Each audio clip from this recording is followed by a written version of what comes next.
press the bell icon on the YouTube app and never miss another update. बच्चों, पिछले lecture में हमने आपको रिजल्टेंट पर बेस्ड सवाल करवाया था। रिजल्टेंट पर बेस्ड सवाल कैसे करें उसकी स्ट्रेटजी भी बता चुके हैं और बाकी सब चीज़ तो बताया ही है।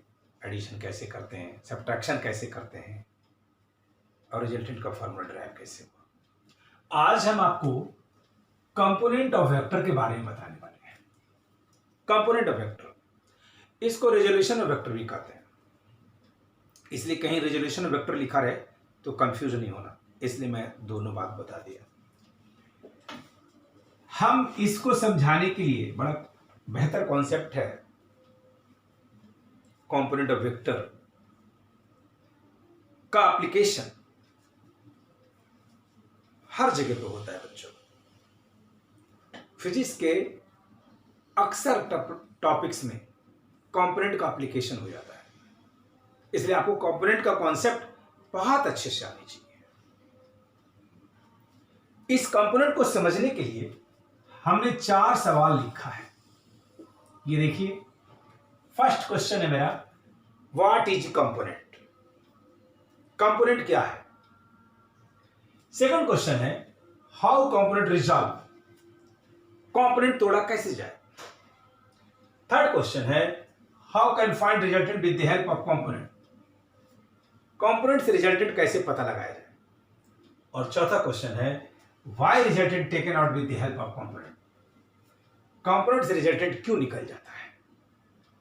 ये 4 सवाल का जवाब जब हम एक एक करके आपको दे देंगे तो कंपोनेंट से रिलेटिव तमाम कॉन्सेप्ट आपका क्लियर हो जाएगा। पहले फर्स्ट क्वेश्चन का आंसर हम समझने का प्रयास करते हैं। देखिए, इस क्वेश्चन का जवाब ऐसे तो मैं यहां लिखा हूं, लेकिन ये क्यों लिखा इसे समझने के लिए थोड़ा कंसेप्चुअल होते हैं। अगर ये एक बॉडी को ऐसे प्रोजेक्टाइल पाथ में फेंका जाए, आप जब कोई बॉडी को ऐसे हॉरिजॉन्टली थ्रो करते हैं, ऐसे ऐसे, तो वो ऐसे हॉरिजॉन्टल नहीं जाता है, वो ऐसा पैराबोलिक पाथ ले लेता है, वो एक ऐसा ट्राजेक्टरी पाथ ले लेता है। जब आप ऐसे थ्रो करते हैं तो वो एक पैराबोलिक पाथ ले लेता है। ऐसा इसलिए होता है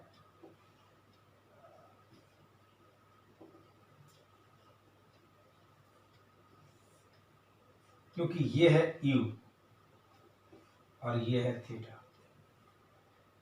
मान लीजिए इसको बोलते हैं हम लोग एंगल ऑफ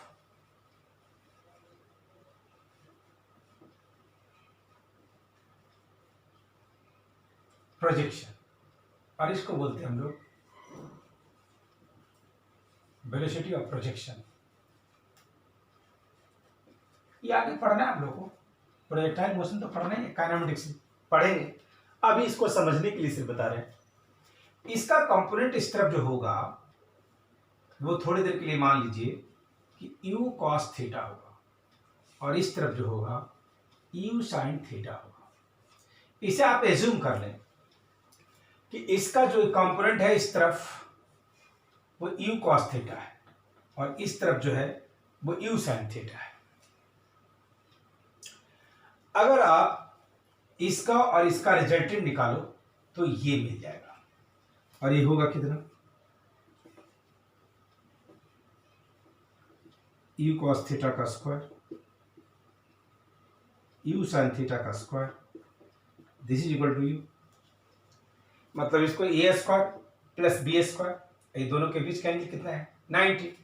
तो वेक्टर का रिजल्टेंट का जो कॉन्सेप्ट था उसके अनुसार root under a square plus b square plus 2ab cos 90 हमने नहीं लिखा क्योंकि cos 90 जीरो हो जाता, इसलिए उसको लिखने की आवश्यकता नहीं थी। तो हम सिर्फ लिखा a square plus b square और ये कितना हो गया u, ये कितना हो गया u। मतलब ये कि इसको और इसको जब हम ऐड करेंगे, इन दोनों का जब रिजल्टेंट लेंगे हम, तो ये रिजल्टेंट जो हो जाएगा वो u बन जाएगा। सिंपल वे में हम ये कह सकते हैं कि इन दोनों को जब ऐड करेंगे तो u मिलेगा। इसका मतलब इसको तोड़ेंगे तो u cos थीटा और u sin थीटा मिलेगा। इस दोनों को ऐड करने से अगर ये मिल रहा है, इसका मतलब है इसको ब्रेक करेंगे तो ये और ये मिलेगा। क्या सिग्निफिकेंस है इसका? एक छोटा सा बात बताते हैं। थोड़ी देर के लिए मैं इस दोनों को कंपोनेंट कह दिया हूं। कंपोनेंट का सिंपल मीनिंग होता है बच्चों, कंपोनेंट का साधारण अर्थ होता है, लिटरल मीनिंग समझ लो, शेयर, बंटवारा, हिस्सा, पार्ट। जैसे ये जो है इसका एक पार्ट है u cos थीटा और इसका दूसरा पार्ट है u sin थीटा। तो आप समझ लीजिए कि इसका एक हिस्सा है u cos थीटा और दूसरा शेयर है u sin थीटा। आप ऐसे समझो, और सिंपल लैंग्वेज में और सोशल लैंग्वेज में समझो बात को। u विरासत की संपत्ति है जो दो भाइयों के बीच में बट गया है, जिसका एक भाई का नाम एक्स एक्सिस है और दूसरे भाई का नाम वाई एक्सिस है। एक्स एक्सिस वाले भाई के हिस्से में u cos थीटा आया और वाई एक्सिस वाले के हिस्से में u sin थीटा आया। तो जब आप इसको दोनों भाइयों के बीच में आप बांट दिया तो उसके बाद ये गायब हो गया, क्योंकि विरासत की संपत्ति का जब बंटवारा भाइयों के बीच में हो जाता है तो वो संपत्ति सिर्फ भाइयों के बीच में आ जाती है। वो विरासत की संपत्ति फिर से वही नहीं रहता है, वो अब भाइयों के बीच में आ गया होता है। तो वैसे ये u जो था, ये एक्स एक्सिस और वाई एक्सिस में जब बट गया तो ये u गायब हो गया, ये दो पार्ट्स में आ गया। मगर ये दोनों पार्ट्स को ऐड करेंगे तो वो इसी के बराबर है, क्योंकि इसी को तोड़ करके लाया गया है। ये समझना बहुत आवश्यक है। हम आपको आपके सामने एटमॉस्फेयर क्रिएट कर रहे हैं, वातावरण बना रहे हैं। कंपोनेंट क्या है इसका जवाब देने का, या फिर कहिए कंपोनेंट क्या है इसकी परिभाषा बताने की हम कोशिश कर रहे हैं। उसके लिए हम एटमॉस्फेयर क्रिएट कर रहे हैं, हम वातावरण क्रिएट कर रहे हैं। थोड़ी बातें और समझते हैं। इतना तो हम समझ गए कि थोड़ी देर के लिए आप मान लो कि u का एक कंपोनेंट u cos थीटा इस तरफ है और दूसरा कंपोनेंट u sin थीटा इस तरफ है। इन दोनों को ऐड करेंगे तो u मिलेगा और इसको जोड़ेंगे तो ये और ये मिलेगा। ये बात तो आप अच्छे तरह से समझ गए, भली बात है। अब एक और छोटी सी बात आपको बताते हैं। बेसिकली मोशन तीन तरह का होता है, 1 डायमेंशन, 2 डायमेंशन एंड 3 डायमेंशन। अब 1 डायमेंशन मोशन किसको कहते हैं? जो मोशन कंप्लीट एक्स एक्सिस में हो या कंप्लीट वाई एक्सिस में हो या कंप्लीट जेड एक्सिस में हो, उसको आप 1 डायमेंशन कहते हैं। जो मोशन कंप्लीट एक्स एक्सिस में हो, कंप्लीट वाई एक्सिस में हो या कंप्लीट जेड एक्सिस में हो, उसको 1 डायमेंशन कहते हैं। लेकिन जो मोशन एक साथ एक्स वाई में, वाई जेड में और जेड एक्स में हो, चाहे तो एक्स वाई में जा रहा हो, चाहे वाई जेड में जा रहा हो या जेड एक्स में जा रहा हो, तो वो 2 डायमेंशन कहलाता है। और जो मोशन एक साथ एक्स, वाई और जेड तीनों में जा रहा हो, तो वो 3 डायमेंशन कहलाता है। मैं उदाहरण देता हूं। 1 डायमेंशन, 2 डायमेंशन और 3 डायमेंशन का मैं एग्जांपल देता हूं आपको। अगर कोई चींटी एक्स एक्सिस में चल रहा है या वाई एक्सिस में चल रहा है, ये या जेड एक्सिस में चल रहा है, ऐसे बोर्ड से आउट, ऐसे ये जेड हो गया, ये एक्स, ये वाई, ये जेड।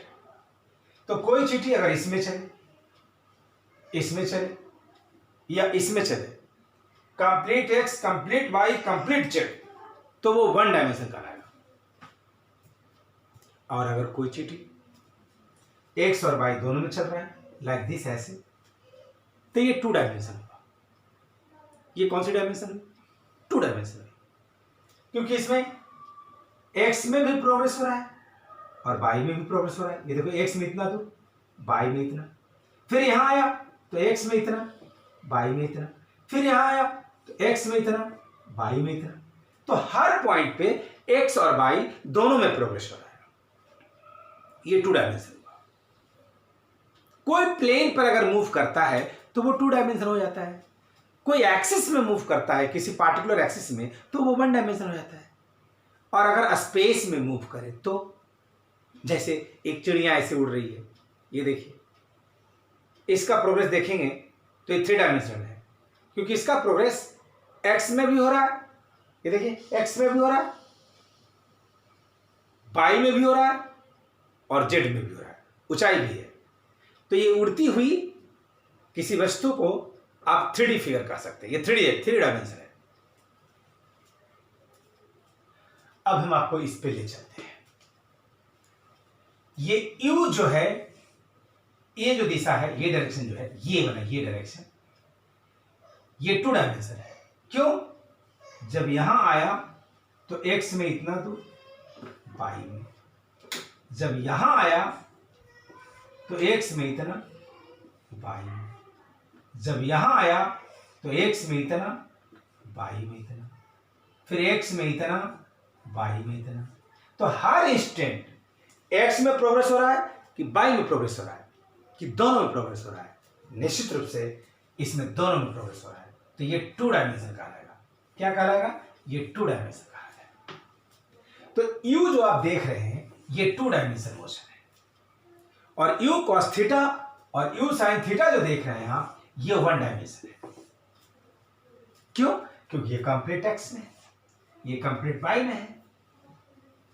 तब बच्चों, अब हम इस स्टेज में आ चुके हैं कि व्हाट इज द कंपोनेंट का जवाब देने में सक्षम है। और वो कैसे? हम बोले component is the concept. Component एक ऐसा कॉन्सेप्ट है विच कन्वर्ट, जो कन्वर्ट करता है 2 डायमेंशन और 3 डायमेंशन इनटू 1 डायमेंशन। कंपोनेंट एक ऐसा कॉन्सेप्ट है जो 2 डायमेंशन और 3 डायमेंशन को 1 डायमेंशन में बदल देता है। ये क्या था? 2 डायमेंशन। इसको जब इसी का ये कंपोनेंट है दोनों, तो इसको ये किस में बदला? 1 डायमेंशन बदला। ये 1 डायमेंशन, ये भी 1 डायमेंशन। और ये बात 3 डायमेंशन के लिए भी हो सकता है, इसलिए हमने इसको बृहद पैमाने पर लिख दिया कि भाई कंपोनेंट एक ऐसा टेक्निक है जो 2 डायमेंशन को 1 डायमेंशन में या फिर 3 डायमेंशन को 1 डायमेंशन में कन्वर्ट कर देता है। आप कहेंगे इससे क्या फायदा होगा? तो इससे यह फायदा होगा कि मोशन का स्टडी हम 1 डायमेंशन में ही करना जानते हैं। जब 3 डायमेंशन का कोई सवाल होता है तो उसको हम 1 डायमेंशन में कंपोनेंट के टेक्निक से कन्वर्ट कर लेते हैं, और 1 डायमेंशन का तो सॉल्व हम लोग करना जानते हैं, इसलिए सॉल्यूशन बन जाता है। या फिर जब 2 डायमेंशन का कोई सवाल होता है तो फिर हम उसको 1 डायमेंशन में कन्वर्ट कर लेते हैं इस टेक्निक के माध्यम से, और फिर हम उसको सॉल्यूशन कर लेते हैं। क्योंकि हम लोग सॉल्व करना 1 डायमेंशन ही जानते हैं, तो कंपोनेंट से हम उसको टेक्निक से 1 डायमेंशन में कन्वर्ट करके और उसको सॉल्व करना आसान बना लेते हैं। उसकी सॉल्यूशन आसान हो जाता है, उसको सॉल्व करना मुश्किल नहीं रह पाता है। तो इसलिए इस क्वेश्चन का जवाब यही हुआ कि component is a concept which convert 2 dimension और 3 डायमेंशन इनटू 1 डायमेंशन, जो 2 डायमेंशन और 3 डायमेंशन को 1 डायमेंशन में बदलते, हम उसे कंपोनेंट कहेंगे। इसी पार्ट को हम कंपोनेंट कहते हैं। तो कंपोनेंट में बहुत बातें नहीं है, बस छोटी सी बात है। और ये हम क्यों करते हैं? सहूलियत के लिए। बच्चों, आप बहुत सारे नंबर्स को ऐड करना होता है, लेकिन आप हजारों नंबर्स को ऐड कर लेते हो, लेकिन ऐड करना आप सिर्फ 2 ही नंबर को जानते हो। 2 को ऐड करते हो पहले, उसमें फिर तीसरा, फिर चौथा, फिर ऐसे ऐसे करते चले जाते हो। वो इसी तरह से कंपोनेंट, आप सवाल जो करना सॉल्व जानते हैं, 1D 2D 3D तीनों मोशन को सॉल्व कर सकते हैं। हम लोग पढ़ेंगे, पढ़ना है, लेकिन हमें करने 1 डायमेंशन को आता है। 2 डायमेंशन और 3 डायमेंशन के सवाल को कंपोनेंट के माध्यम से हम उसको ब्रेक कर लेते हैं, रिजॉल्व कर लेते हैं, इसलिए इसका नाम रिजोल्यूशन वेक्टर भी पड़ता है। कंपोनेंट का मतलब क्या हुआ? पार्ट, हिस्सा, टुकड़ा। रेजोल्यूशन मतलब क्या हुआ? रिजॉल्व करना, तोड़ देना, एक्स एक्सिस और वाई एक्सिस के लॉन्ग ब्रेक कर देना, जेड एक्सिस के लॉन्ग ब्रेक कर देना, इसलिए इसका नाम पड़ा कंपोनेंट ऑफ वेक्टर। तो चलिए, पहला क्वेश्चन का जवाब हमने दिया, अब हम दूसरा क्वेश्चन का जवाब देते हैं।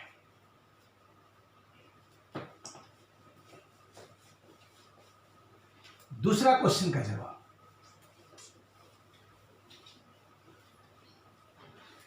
Second question.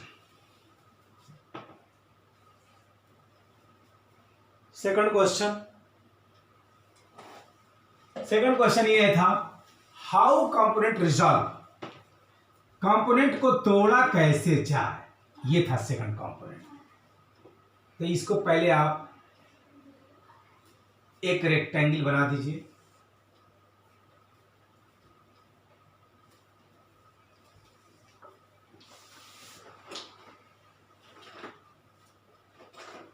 ऐसे ऐसे ऐसे ऐसे, और यहां से डायगोनल मिला दीजिए,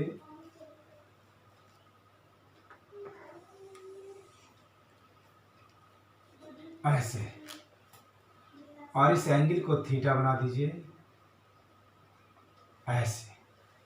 ये था O, ये A, ये B, ये C, और इसको कह दीजिए P।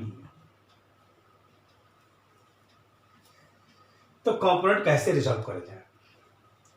बेसिकली बच्चों, इसको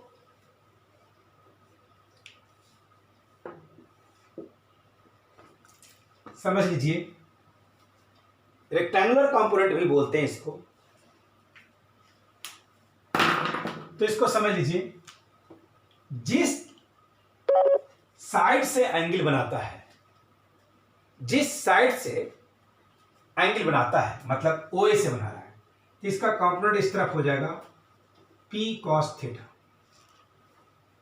और इस तरफ हो जाएगा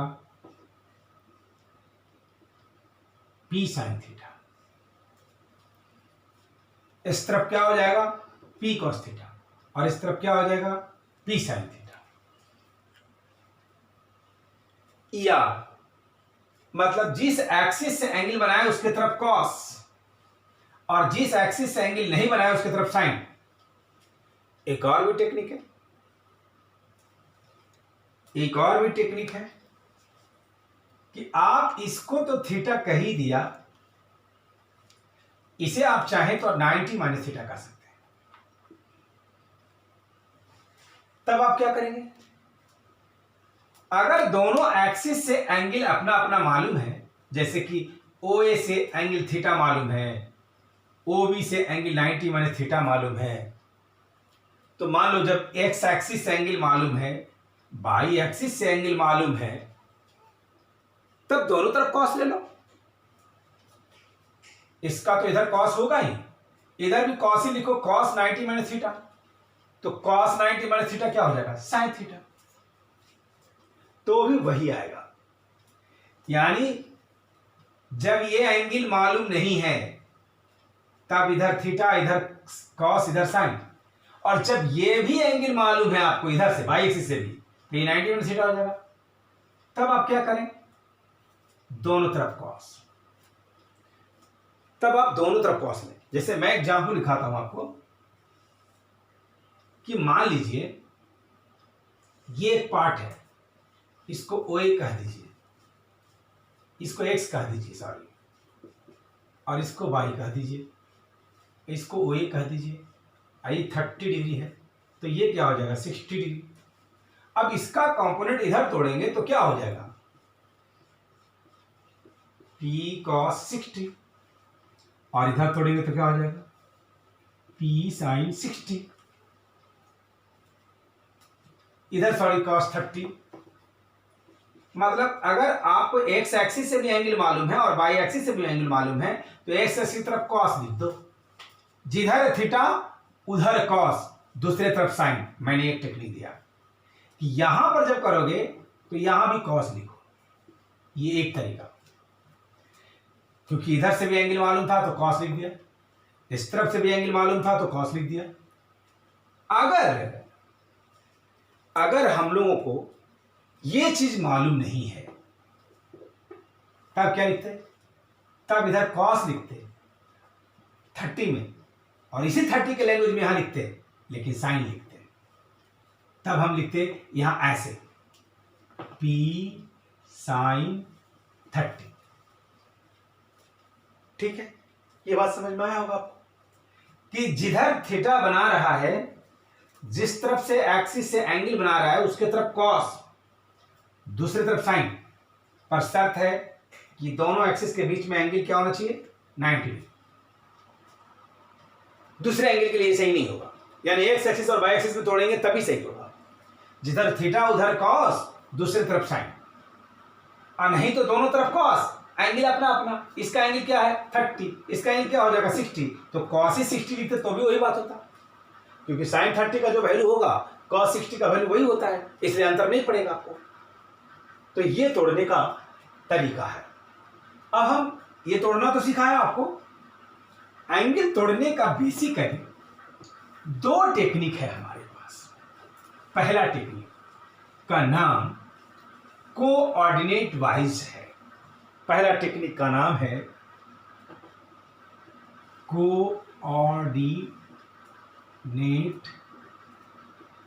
wise component. Coordinate wise component ये क्या है समझते हैं थोड़ा सा।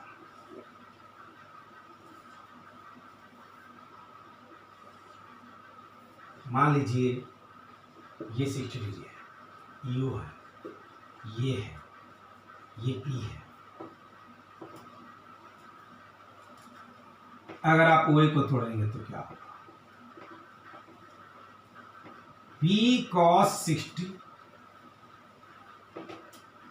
I P sin 60 J।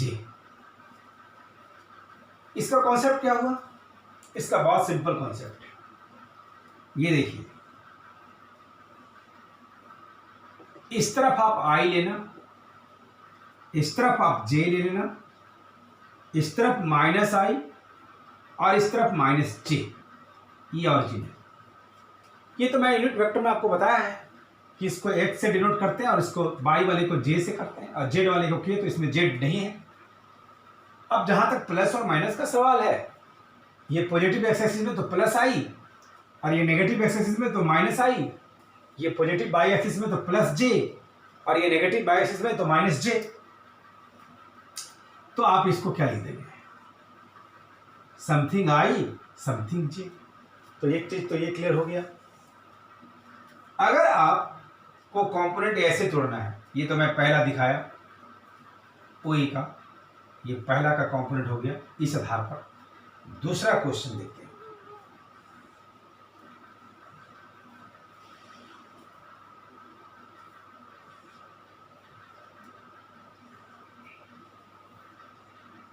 ये 60 डिग्री है,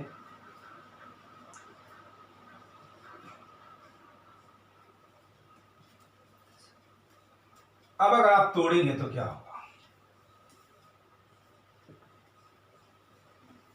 P cos 60 J plus P sin 60 I, क्योंकि एंगल किधर से बना रहा है? बाई एक्सिस से। तो जिधर से एक्सिस से एंगल बनता है उसकी तरफ कॉस होता है, अभी मैं बताया था। तो यानी इसका कॉस किधर हो जाएगा? इधर। और इस तरफ क्या हो जाएगा? साइन। तो इधर लिख दिया P cos 60 J, इधर P cos 60, इधर क्या हो गया? P sin 60। अब इस तरफ को आप क्या कहेंगे? J, इसलिए हमने J लिख दिया। और इस तरफ को क्या कहेंगे आप? I, इसलिए हमने I लिख दिया। तो ये तरीका है कंपोनेंट को तोड़ने का। और भी 1-2 सवाल देखते हैं हम लोग कंपोनेंट तोड़ने पर। अभी हमने इसका नाम कोऑर्डिनेट वाइज क्यों रखा? ये जो लिखा नाम, ये क्यों लिखा? इसलिए बच्चों, क्योंकि कोऑर्डिनेट वाइज में के वजह से ही हम ये पता लगा पा रहे हैं कि कौन +I होगा, कौन -I होगा, कौन +J होगा, कौन -J होगा। ये +I +J इसका सिलेक्शन कौन करता है? कोऑर्डिनेट। कोऑर्डिनेट के आधार पर हम ये करते हैं। तो ये देखिए,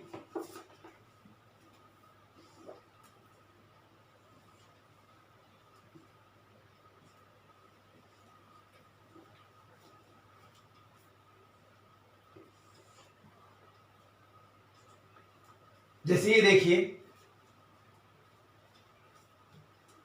ये मान लीजिए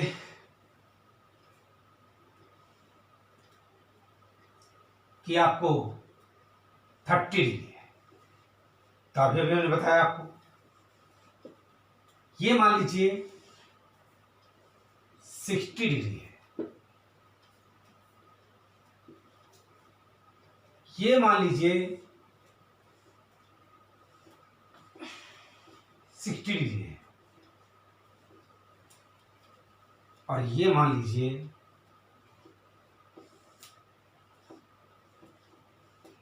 30 डिग्री है। नेमिंग कुछ कर देते हैं, बी सी, इसी को सी रख दीजिए, इसको डी रख दीजिए। अभी तार, ये जो 4 वेक्टर है, इसकी मैग्नीट्यूड है मान लो पी, इसकी भी मैग्नीट्यूड है मान लो पी, इसकी भी मैग्नीट्यूड है मान लो पी, इसकी भी मैग्नीट्यूड है मान लो पी, सबका मैग्नीट्यूड है पी। तो कैसे तोड़ना सीखेंगे? ओ ए, फिर से तोड़िए, P cos 30, P sin 30, P cos 30i, P sin 30j, इस तरफ i, इस तरफ j, इसका तोड़िए। OB P cos 60j, क्योंकि 60 cos इधर होगा, j minus P sin 60i, इसका तोड़िए। OC P cos 30i, P sin 30j, और इसका देखिए OD का P cos 60i minus P sin 60j। बस ऐसे ये तोड़ने का तरीका हो गया। इसका इधर कॉस साइन, इसका इधर कॉस, इधर माइनस, इसका इधर कॉस, इधर माइनस, दोनों माइनस कोऑर्डिनेट के आधार पर। ये देखिए, इसमें दोनों माइनस आ गया। क्यों? इसको इधर तोड़ेंगे तो इधर भी माइनस आएगी, माइनस जे। तो अगर आपको कोऑर्डिनेट का कॉन्सेप्ट ठीक है, अगर आप समझते हैं कोऑर्डिनेट का मतलब, तो फिर आप इसको तोड़ने में कोई गलती नहीं करेंगे। और जब अगर ये आपको तोड़ने आ जाएगा, तो फिर आपको सवाल बनाना बहुत आसान हो जाएगा, क्योंकि कंपोनेंट का एप्लीकेशन बहुत ज़्यादा मात्रा में होता है। इसलिए आप कंपोनेंट अच्छे से समझ लें। एक बार फिर से देखिए, इसका कॉस इधर, इधर साइन आई जे, इसका इधर कॉस, जिधर से एंगल उधर कॉस, दूसरे तरफ साइन, बस यही रखना है। जिधर एंगल, जिधर से एंगल बनता है उधर कॉस, यानी इससे बाई एक्सिस से बना रहा है, तो इस तरफ कॉस, इधर साइन, फिर इसका ये कॉस, इधर साइन, इसका ये कॉस, इधर साइन। अब इसका इधर कॉस, तो जे, इधर माइनस आई, इसको तोड़ेंगे तो इधर माइनस आई, इधर माइनस जे, इसको तोड़ेंगे तो इधर प्लस आई, इधर माइनस जे। ऐसा ये तरीका है इसको कंपोनेंट में ब्रेक करने का। तो इसका नाम कोऑर्डिनेट बाय बस इसी वजह से पड़ा है, क्योंकि कोऑर्डिनेट के आधार पर हम प्लस माइनस का सिलेक्शन कर रहे हैं कि किस में प्लस आई होगा और किस में माइनस आई होगा, और कोई बचा नहीं है। तो ये है कोऑर्डिनेट वाइज। अब आगे और लास्ट में हम पिछले लेक्चर में जो सवाल पूछा था वेक्टर में, आई थिंक 6 लेक्चर था वो, उसमें जो हम सवाल पूछे थे कि 8 न्यूटन और 6 न्यूटन का रिजल्टेंट क्या हो सकता है, उसका मैं जवाब कर देता हूं। तो R मैक्सिमम होगा 8 + 6 14, और R मिनिमम होगा 8 - 6 2, यानी 14 से अधिक नहीं और 2 से कम नहीं, इसके बीच में ही वैल्यू लाई करना चाहिए। और ऑप्शन के अकॉर्डिंगली इसके बीच का वैल्यू ऑप्शन नंबर सी यानी 12 न्यूटन होगा, इसलिए इसका आंसर 12 न्यूटन होगा। और अब ये आज का सवाल जो आप इसका जवाब कमेंट बॉक्स में लिख करके भेजेंगे, फिर हम अगले लेक्चर में इसका सॉल्यूशन कर देंगे और आगे की जो रणनीति है पढ़ने की वो हमारी शुरू करेंगे अगले लेक्चर। Thank you.